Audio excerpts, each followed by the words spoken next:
Here are 9 specialty tools that I take in my off-road toolkit. Here at MadMat 4-Wheel Drive, I'm all about educating and building the 4-wheel drive community. Now, if you'd like to find out what's in my general off-road toolkit, well, head on over to this video and you can watch it there. But item number 1 is actually my welding mask.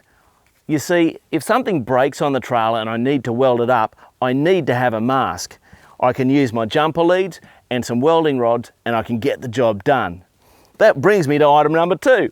A set of jumper leads are pretty much essential. Let's face it, if you're in an automatic vehicle, you're not going to get it started if the battery goes flat without a set of jumper leads. At least somebody who comes along the track can give you a jump start. So a set of jumper leads is number 2.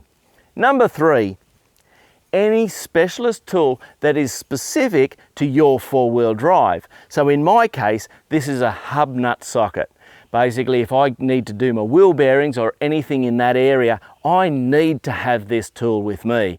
So think about specialist tools that are going to be required if something breaks on the track. Now, we're not talking about specialist tools that are inside the gearbox or inside your engine, but wheel bearings, maybe a differential pinion nut needs to be tightened up and it's got a specific size socket required. Well, get those tools, have them in your 4B just in case.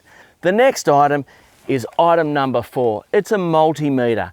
Now, you can have a test light and that's great, but a multimeter allows you to do resistance checks and deeper checks in your electrical system if you've got an issue there.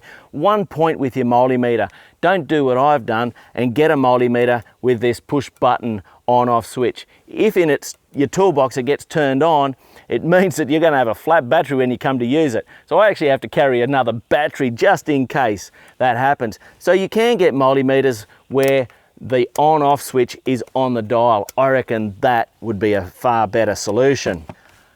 Item number 5 is a fire extinguisher. You should say to me, Matt, of course we have a fire extinguisher in our 4B. Absolutely. Essential piece of equipment for your 4-wheel drive.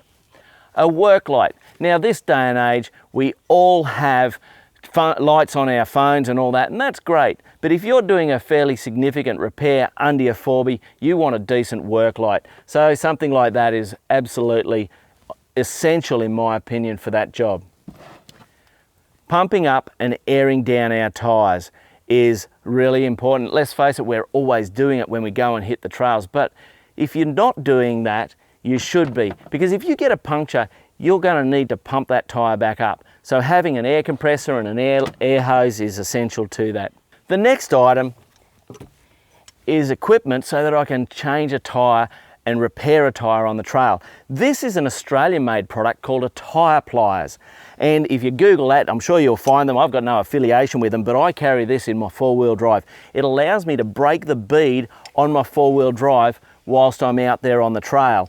Couple that with a set of tyre levers, and basically I can pull a tyre off a rim, I can put a tyre back on a rim, and I can deal with any sort of puncture repair that may be required out there on the trail. So there's 9 items that I carry with me when I head out into the bush.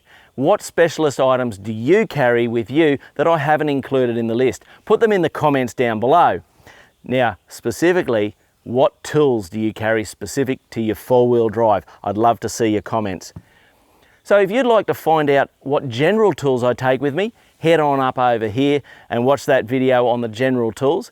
And if you'd like to see some of the other great MadMat 4-wheel drive content, head on over there. I'm Mad Matt. Stay safe on the trails.